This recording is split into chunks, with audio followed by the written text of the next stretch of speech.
Assalamualaikum warahmatullahi wabarakatuh. Selamat pagi anak-anak.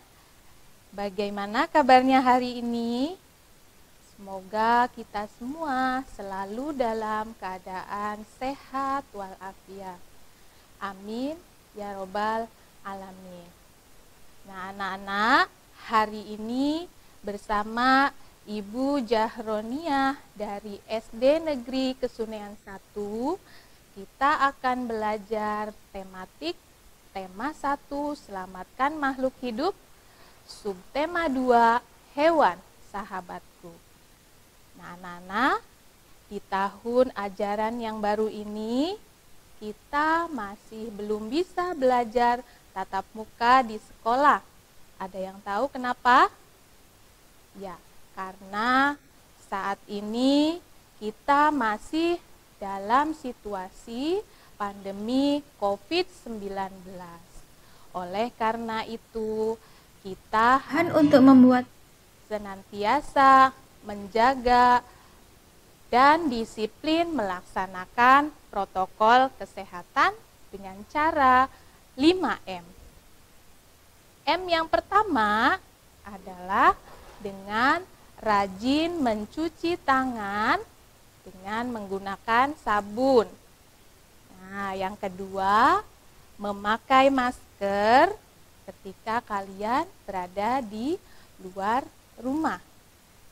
Selanjutnya, kalian juga harus senantiasa menjaga jarak minimal 1,5 meter, menghindari kerumunan, dan membatasi mobilitas.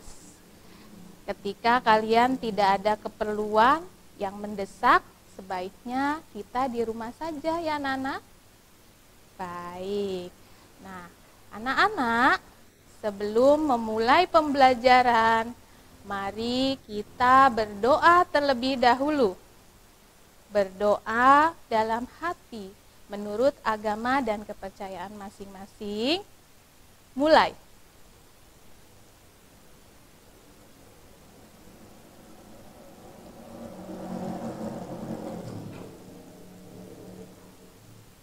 Berdoa selesai.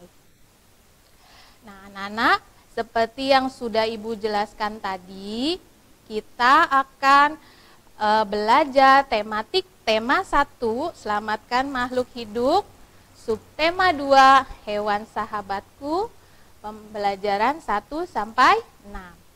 Ibu harapkan setelah pembelajaran hari ini, kalian dapat menemukan ide pokok dengan bantuan diagram dengan benar. Yang kedua, kalian mampu mengklasifikasikan hewan berdasarkan cara perkembangbiakannya serta manfaatnya dengan benar.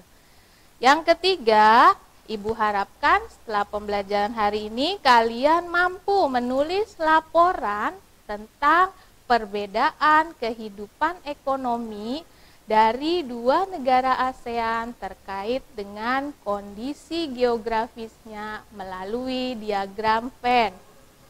Yang keempat, kalian mampu menemukan 3 contoh pelaksanaan sila keempat dan sila kelima Pancasila dalam kehidupan sehari-hari dengan benar. Dan yang terakhir, Ibu harapkan kalian dapat mengidentifikasi teknik pembuatan patung dengan rinci. Baiklah anak-anak, sudah siap belajar hari ini? Ya. Nah, anak-anak, coba kalian perhatikan di layar ada gambar apa ya itu? Ya, ada gambar anak-anak yang sedang memberi makan hewan ya. Kalian punya hewan peliharaan di rumah? Jika kalian punya hewan peliharaan, kalian harus rawat dengan baik ya. Karena hewan juga merupakan makhluk hidup. Kita harus menyayangi hewan. Nah, hewan-hewan tersebut mempunyai banyak manfaat yang bisa digunakan oleh manusia untuk kepentingan hidupnya. Nah, karena hewan juga termasuk salah satu makhluk hidup, hewan juga memiliki ciri yaitu berkembang biak. Nah, apa sih yang dimaksud dengan berkembang biak? Nanti kita akan mempelajarinya lebih lanjut. Nah, nanti Ibu akan membacakan teks laporan tentang salah satu hewan yang sering kita temui dalam kehidupan sehari-hari, yaitu hewan bebek. Nah, sebelum Ibu membacakan teks laporannya, kita bahas terlebih dahulu apa yang dimaksud dengan teks laporan. Nah, teks laporan merupakan teks yang berisi tentang fakta atau teks yang memberikan informasi mengenai suatu peristiwa atau situasi setelah diadakannya investigasi dari berbagai pertimbangan. Nah, ini jadi teks laporan ini berisi tentang fakta-fakta. Kemudian di pembelajaran sebelumnya juga kalian sudah belajar mengenai ide pokok. Bagaimana cara menentukan ide pokok? Apa yang dimaksud dengan ide pokok? Nah, kalian sudah belajar kan di subtema 1? Nah, kali ini Ibu bahas sedikit. Ide pokok disebut juga dengan gagasan utama atau pikiran utama.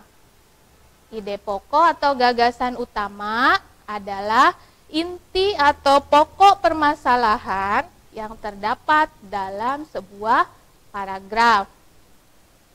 Biasanya ide pokok atau gagasan utama berada pada kalimat utama suatu paragraf. Kalimat utama biasanya ditemukan di awal, di akhir, atau di awal dan akhir. Kalimat utama atau paragraf yang ide pokoknya berada di awal disebut dengan paragraf deduktif. Paragraf yang ide pokoknya berada di akhir kalimat disebut dengan paragraf induktif. Sedangkan jika ide pokoknya ditemukan di awal dan di akhir disebut dengan paragraf campuran. Nah, itu sedikit mengulang mengenai teks laporan dan ide pokok. Nah, Nana sekarang perhatikan teks laporan yang akan Ibu bacakan mengenai salah satu hewan, yaitu bebek. Simak dan dengarkan baik-baik.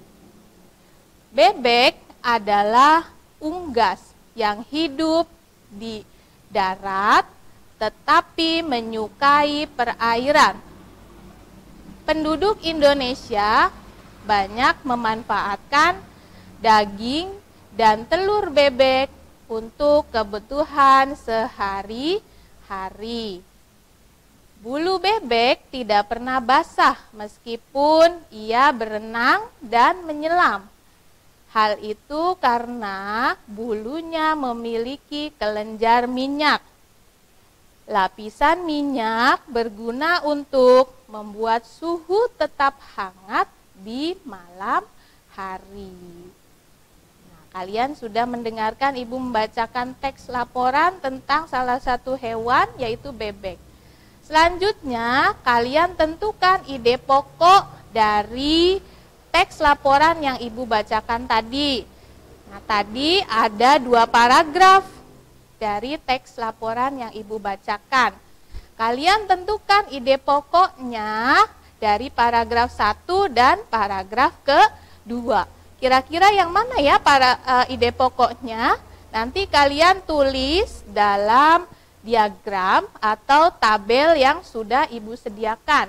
Kalian buat di rumah, di buku, dicatat dari paragraf 1, tentukan ide pokoknya yang mana. Apakah di awal kalimat, di akhir kalimat, atau di awal dan di akhir kalimat.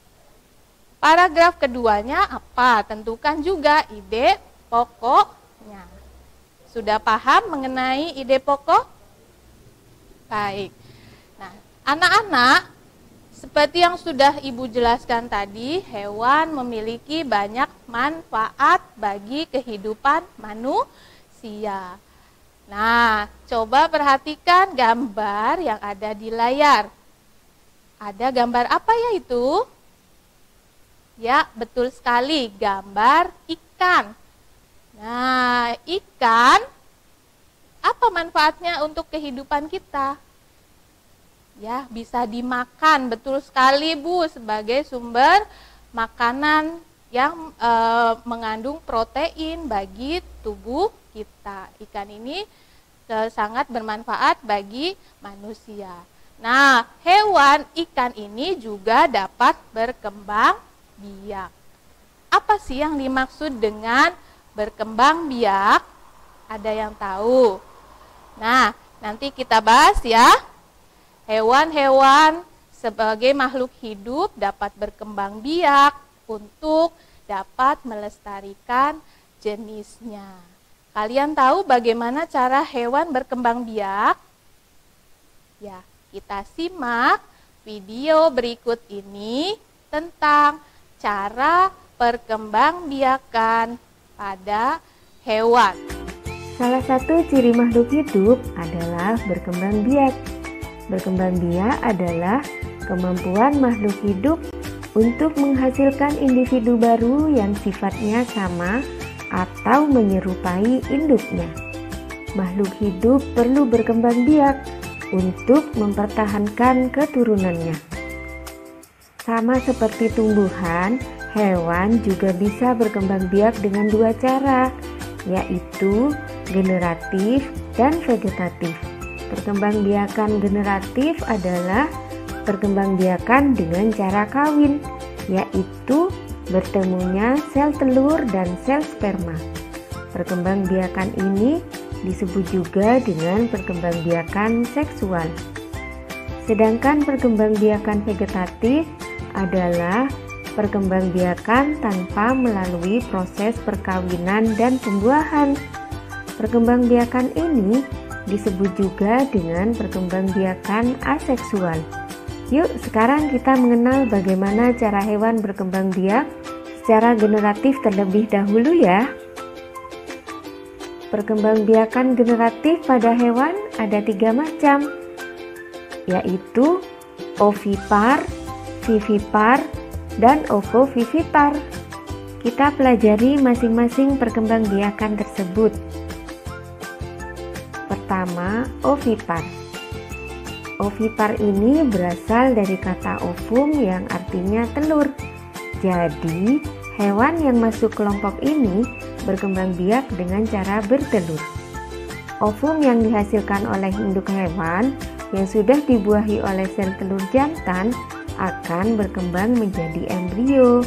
Embrio ini berkembang di dalam telur dan dilindungi cangkang. Kemudian, induk hewan akan mengeluarkan telurnya. Telur ini kemudian akan menetas menjadi hewan baru. Pembuahan pada hewan ovipar ada 2 macam, yaitu pembuahan internal dan eksternal. Pembuahan internal terjadi dalam tubuh induk betina, sedangkan eksternal terjadi di luar tubuh induk betina. Ciri-ciri hewan ovipar antara lain tidak menyusui anaknya, tidak memiliki daun telinga, rahim, dan kelenjar susu, serta tidak melewati masa mengandung. Contoh hewan ovipar dengan pembuahan internal adalah ayam, burung, bebek, dan penyu. Lalu, contoh hewan ovipar dengan pembuahan eksternal adalah ikan dan katak. Kedua, vivipar. Hewan yang masuk kelompok vivipar adalah hewan yang berkembang biak dengan cara beranak atau melahirkan. Hewan seperti ini dikenal dengan hewan mamalia atau menyusui. Sel telur atau ovum akan dibuahi oleh sperma dan tumbuh menjadi embrio. Embrio tumbuh menjadi janin di dalam rahim induk betina. Induk hewan akan mengandung selama beberapa bulan dan melahirkan anaknya. Lamanya masa kehamilan ini berbeda antara setiap jenis hewan. Ciri-ciri umum hewan vivipar antara lain mempunyai daun telinga, tubuhnya ditutupi rambut, memiliki kelenjar susu, dan melewati masa mengandung. Contoh hewan vivipar antara lain kambing, sapi, anjing, kucing, kelinci, dan masih banyak lagi. Ketiga, ovovivipar. Hewan ini berkembang biak dengan cara bertelur dan beranak. Pembuahan terjadi dalam tubuh induk. Setelah sel telur dibuahi, embrio akan tumbuh di dalam selaput yang akan menjadi cangkang telur. Telur akan tumbuh membesar di dalam tubuh induk betina. Embrio di dalam telur berkembang di dalam tubuh induknya. Jika sudah saatnya, telur akan menetas di dalam tubuh induk. Kemudian, bayi akan keluar dari tubuh induknya. Beberapa ciri hewan ovovivipar adalah tidak menyusui dan hewan berdarah dingin. Contoh hewan yang termasuk dalam kelompok hewan ovovivipar antara lain hiu, ikan pari, kadal, buaya.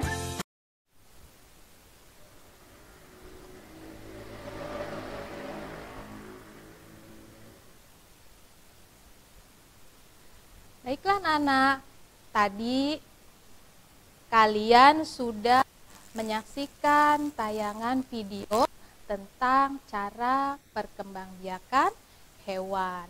Nah, kali ini Ibu bahas sedikit kembali ya. Tadi dijelaskan bahwa hewan berkembang biak dengan cara bertelur atau disebut dengan ovipar, vivipar, beranak atau melahirkan, dan ovovivipar, bertelur dan melahirkan. Nah, hewan yang berkembang biak dengan cara ovipar ini mengerami telur yang sudah dikeluarkannya. Hewan-hewan yang berkembang biak dengan cara ovipar ini misalnya hewan jenis unggas, reptil, maupun ikan. Ciri khusus yang dimiliki hewan ovipar ini tidak memiliki daun telinga. Bukan merupakan hewan mamalia, induk tidak menyusui anaknya, tidak memiliki kelenjar susu, induk mengerami telur hingga menetas, dan telur berada di luar tubuh induknya. Itu ciri-ciri dari hewan yang berkembang biak dengan cara ovipar atau bertelur. Selanjutnya, vivipar, yakni hewan yang berkembang biak dengan cara beranak atau melahirkan. Vivipar adalah hewan-hewan yang termasuk hewan vivipar ini, yaitu hewan mamalia. Hewan mamalia ini disebut juga dengan hewan menyusui. Ciri khusus hewan yang berkembang biak dengan cara vivipar ini yakni memiliki kelenjar susu, memiliki daun telinga, memiliki penutup tubuh yaitu rambut, merupakan kelompok hewan mamalia tadi, hewan menyusui ya, individu baru yang akan dikeluarkan atau akan dilahirkan dari tubuh induknya. Nah, ini ciri-ciri khusus yang dimiliki oleh hewan yang berkembang biak dengan cara vivipar. Selanjutnya, hewan yang berkembang biak dengan cara ovovivipar atau beranak dan bertelur. Hewan-hewan yang berkembang biak dengan cara ovovivipar bertelur di dalam tubuh dan menetas di dalam tubuh, kemudian mengeluarkan individu baru dengan cara melahirkan. Contoh dari hewan ovovivipar yang berkembang biak dengan cara ovovivipar ini seperti kuda laut, ular kadut, ikan gupi, ikan pari, ikan hiu, bunglon, iguana, kadal, salamander, maupun platypus. Nah, ciri khusus yang dimiliki oleh hewan yang berkembang biak dengan cara ovovivipar yakni memiliki embrio yang dapat berkembang menjadi cangkang telur dalam tubuh induknya. Yang kedua, hewan ini tidak menyusui. Yang ketiga, pembentukan anak dilakukan dengan cara generatif. Anak tidak diasuh oleh induknya. Selanjutnya, induk tidak memiliki rahim. Nah, hewan yang berkembang biak dengan cara ovovivipar ini termasuk hewan berdarah dingin. Setelah menetas, individu baru akan keluar langsung dari tubuh induknya. Bagaimana anak-anak? Tadi kalian sudah belajar tentang cara perkembangbiakan hewan. Ya, ada ovipar, vivipar, dan ovovivipar. Nah, anak-anak, seperti yang Ibu sudah jelaskan di awal, nah kalian tadi sudah tahu hewan jenis apa saja yang berkembang biak dengan cara bertelur, melahirkan, ataupun bertelur dan melahirkan. Sekarang kalian amati gambar yang ada di layar. Ada 9 gambar hewan. Kalian kelompokkan hewan-hewan tersebut. Mana yang termasuk hewan yang berkembang biak dengan cara ovipar, vivipar, atau ovovivipar? Ada ikan, penyu, sapi, burung elang, buaya, kucing, ayam, ular, dan ikan paus.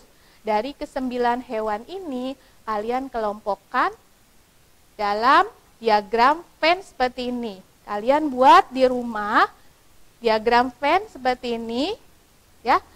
Kemudian kelompokkan hewan-hewan tadi mana yang termasuk hewan yang berkembang biak dengan cara beranak atau vivipar, bertelur atau ovipar, dan beranak dan bertelur atau ovovivipar. Kalian tulis dalam diagram seperti ini ya, Nak.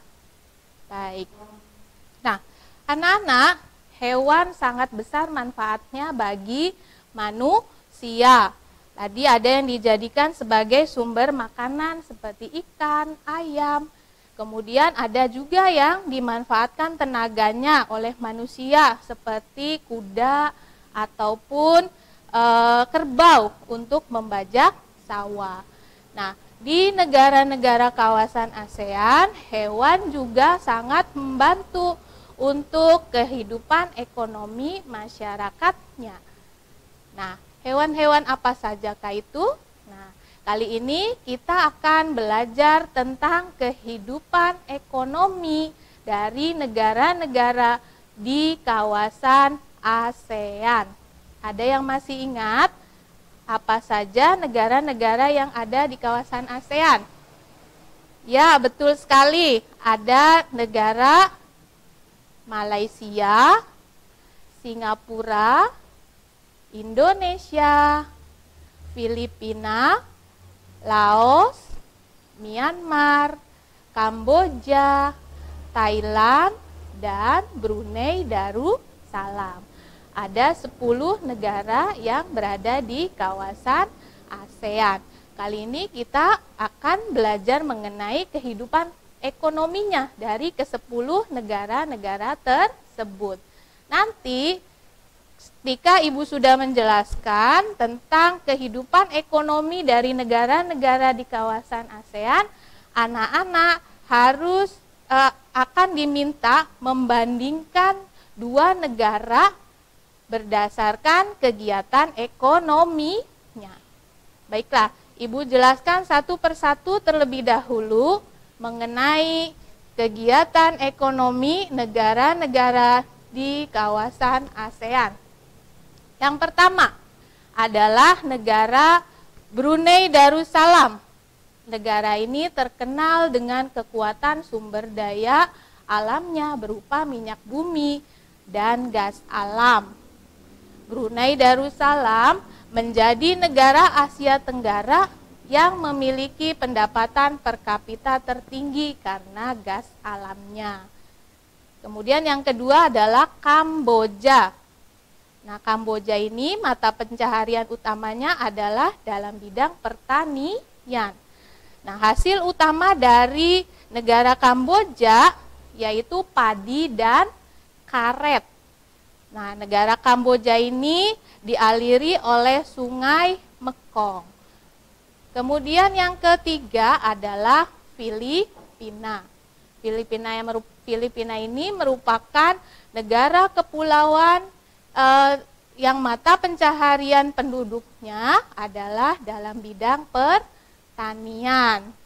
Nah, hasil pertanian seperti nanas, padi, kelapa, gula ini diekspor ke negara-negara lain untuk menunjang kegiatan perekonomian dari negara Filipina. Selanjutnya adalah Laos. Laos ini bertetangga dengan Kamboja. Negara ini juga dialiri oleh Sungai Mekong seperti tadi negara Kamboja. Mata pencaharian dari masyarakat penduduk Laos ini juga dalam bidang pertanian. Berikutnya, Indonesia. Nah, negara kita tercinta, Indonesia merupakan negara kepulauan terbesar yang ada di kawasan ASEAN. Negara kita memiliki kekayaan sumber daya alam yang begitu melimpah.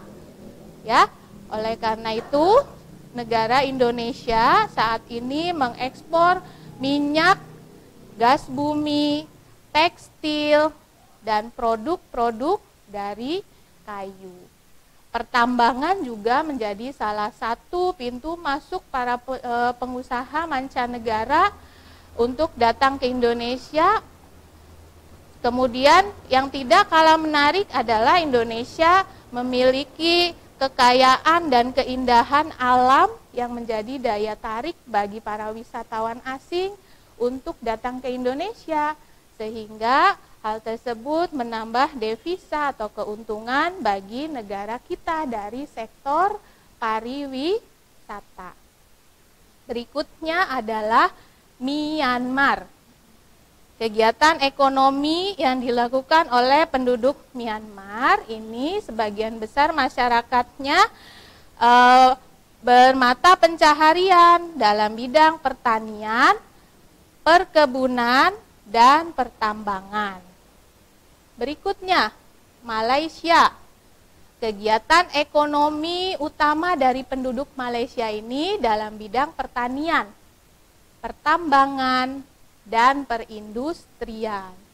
Nah, Malaysia ini perdagangan internasionalnya merupakan salah satu kegiatan ekonomi Malaysia yang mengalami pertumbuhan tercepat. Peralatan elektronik, minyak, dan gas bumi diekspor ke negara-negara lain untuk menunjang kegiatan perekonomian dari negara Malaysia. Berikutnya adalah Singapura. Singapura merupakan negara yang paling maju di kawasan ASEAN. Karena letaknya yang sangat strategis, Singapura ini menjadi negara transit teramai di Asia. Berikutnya, Thailand. Thailand atau yang kita kenal dengan negara lumbung padi ASEAN. Nah, padi merupakan hasil pertanian terbesar dari negara ini. Kemudian dari sektor pariwisatanya, Thailand juga menunjang kegiatan ekonomi dari negara ini. Keunikan bangunan budaya di Thailand menjadi daya tarik wisatawan asing untuk datang ke Thailand sehingga menambah devisa atau keuntungan bagi negara ini. Berikutnya adalah Vietnam.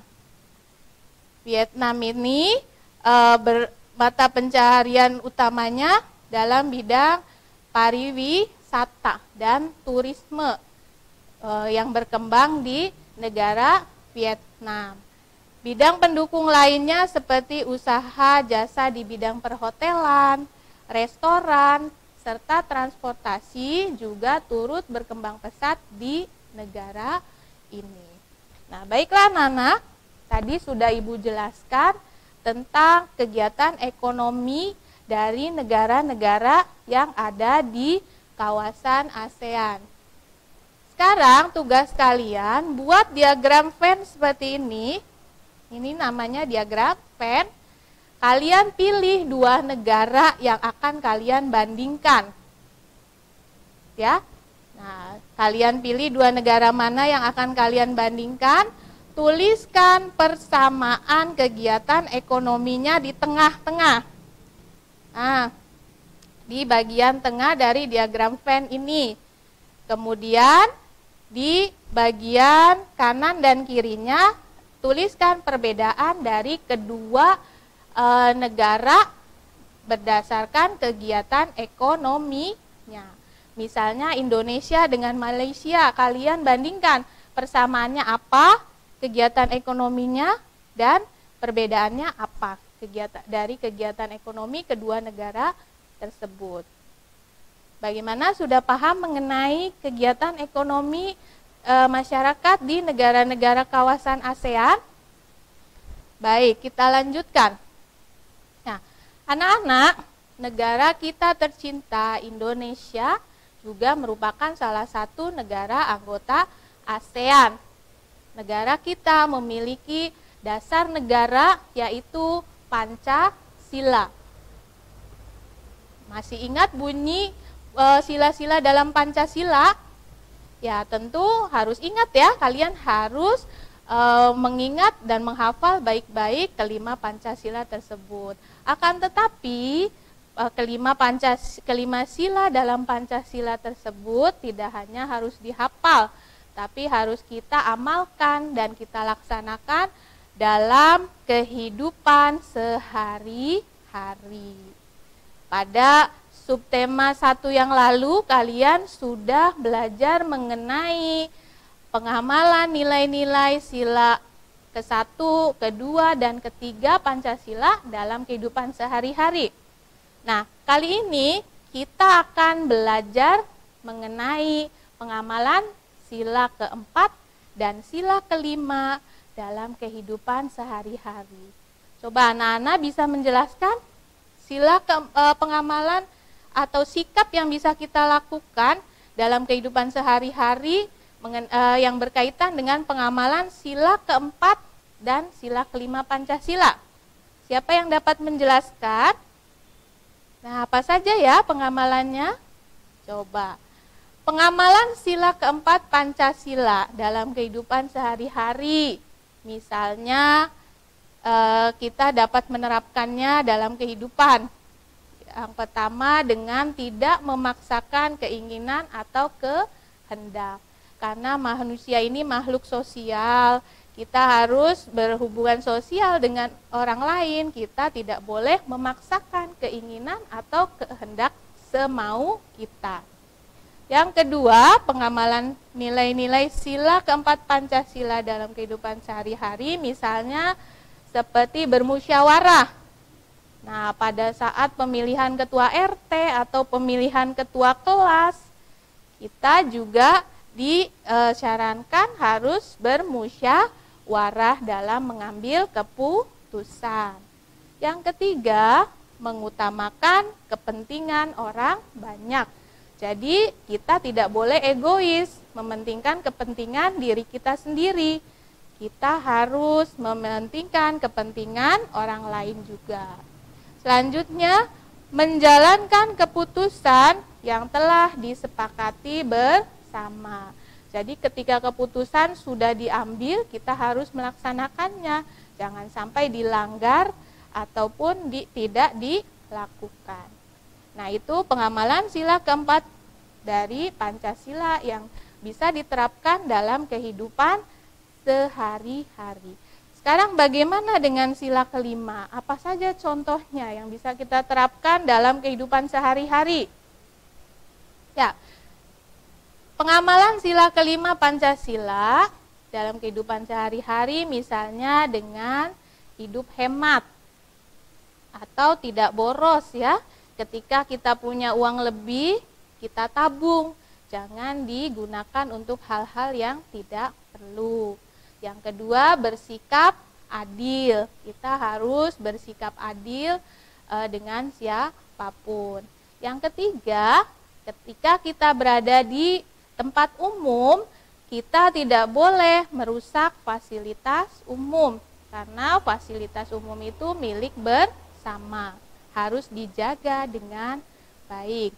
Yang keempat, bekerja keras merupakan pengamalan nilai-nilai sila kelima Pancasila yang bisa kita terapkan dalam kehidupan sehari-hari. Kemudian gotong royong, saling membantu juga merupakan salah satu yang bisa kita lakukan atau kita terapkan dalam kehidupan sehari-hari. Baiklah anak-anak, sudah paham tentang bagaimana sikap-sikap yang bisa kita amalkan dari sila keempat dan sila kelima Pancasila dalam kehidupan sehari-hari? Ya, baik, kita lanjutkan ya. Nah, anak-anak, tadi kalian sudah belajar tentang bagaimana cara perkembangbiakan hewan. Ya, apa saja manfaatnya. Kalian juga tadi sudah belajar mengelompokkan hewan yang termasuk berdasarkan cara perkembangbiakannya. Nah, selain mempunyai manfaat yang sangat besar bagi manusia, hewan juga dapat menjadi inspirasi bagi para seniman untuk membuat suatu karya seni. Salah satunya adalah seni patung.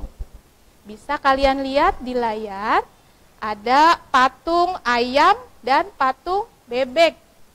Nah, ini inspirasinya dari hewan ya. Ya, betul sekali. Nah, sekarang Ibu ingin bertanya, apa sih yang dimaksud dengan seni patung? Ada yang masih ingat di subtema 1 yang lalu kalian sudah belajar mengenai seni patung. Ya, betul sekali. Seni patung adalah karya seni rupa yang berbentuk 3 dimensi.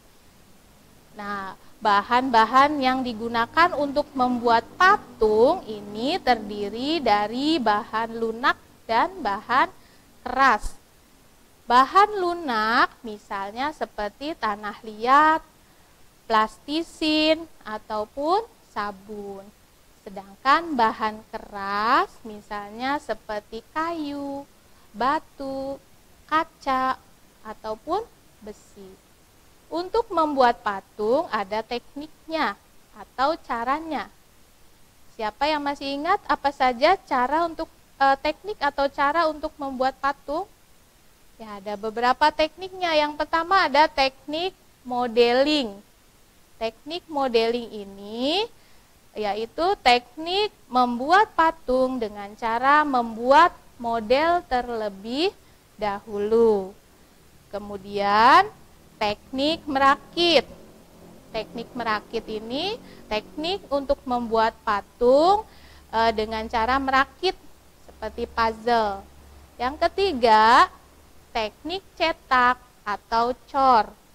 Dengan teknik ini dilakukan dengan cara memanaskan bahan dasar pembuatan patung seperti logam, kemudian dituangkan ke dalam cetakan. Yang keempat, teknik membentuk. Nah, ini teknik yang banyak dilakukan ya. Yang paling mudah dilakukan yaitu dengan teknik membentuk, dengan cara membentuk patung secara bertahap. Yang kelima, teknik butsir. Teknik butsir ini teknik atau cara membuat patung dari bahan dasar lunak seperti tanah liat dengan cara menambah atau mengurangi bagian-bagian dari bahan dasar patung. Yang keenam, teknik pahat. Teknik pahat ini cara pembuatan patung dengan bahan dasar keras seperti kayu maupun batu. Baiklah Nana, sekarang kalian saksikan video bagaimana cara membuat patung dengan cara teknik membentuk.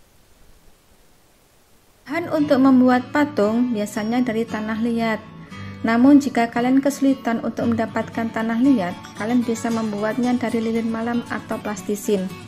Plastisin yang siap pakai, kalian bisa membelinya di toko. Namun kalian bisa membuatnya sendiri dari adonan tepung. Karya seni rupa dari gerabah atau tanah liat dapat dibuat dalam berbagai bentuk. Salah satunya adalah patung Nusantara. Contoh-contoh patung Nusantara dapat dilihat pada gambar yang akan ditampilkan berikut ini.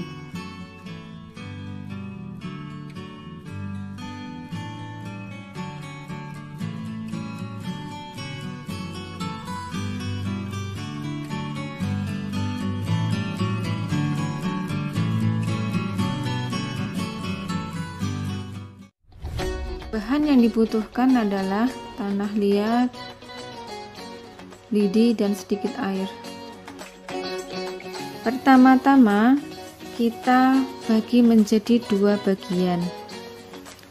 Satu bagian untuk membuat badan dan satu bagian lagi untuk membuat bagian-bagian badan seperti kaki, belalai, ekor, dan telinga. Jangan lupa ketika membuat bagian badan, agar terlihat halus dan rata, diberi olesan air.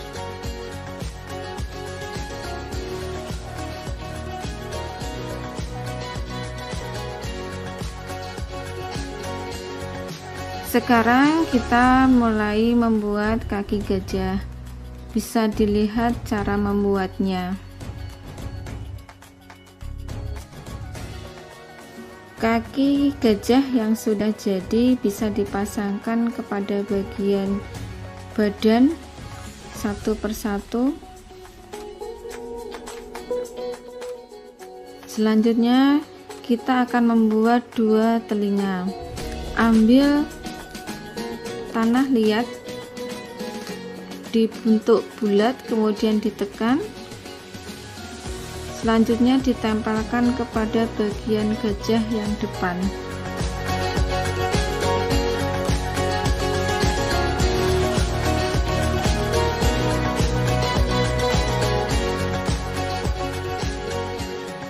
Nah, nanti tinggal kita akan membuat belalai, kemudian gading, kemudian dua buah mata, dan yang terakhir adalah membuat ekor.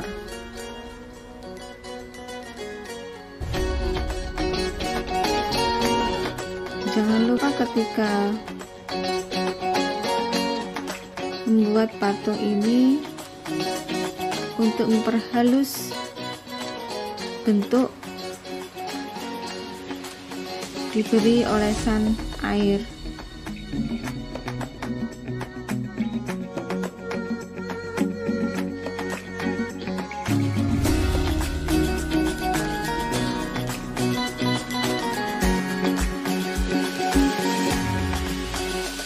Akhirnya pembuatan patung gajah selesai sudah.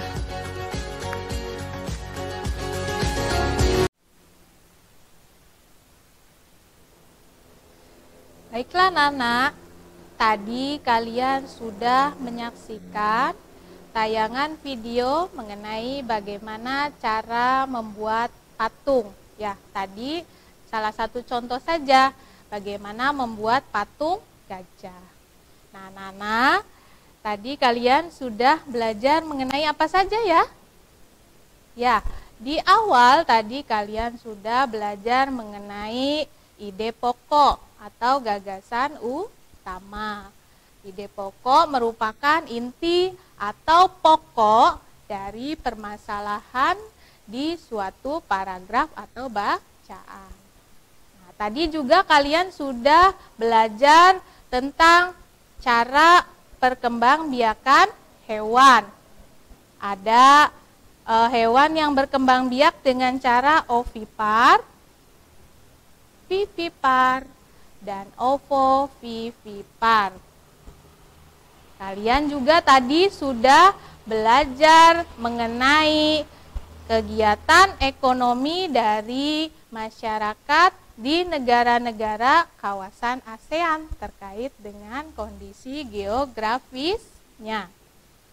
Tadi juga kalian sudah belajar mengenai pengamalan nilai-nilai sila keempat dan sila kelima Pancasila. Dan yang terakhir tadi anak-anak sudah belajar mengenai bagaimana membuat patung. Apa saja bahan-bahannya, kemudian bagaimana teknik atau cara membuat patung. Baiklah anak-anak, ya, itu saja pembelajaran hari ini. Semoga bermanfaat bagi anak-anak semua. Tetap jaga kesehatan dan tetap patuhi protokol kesehatan dengan cara disiplin melaksanakan 5M. Sekian dari Ibu. Wassalamualaikum warahmatullahi wabarakatuh.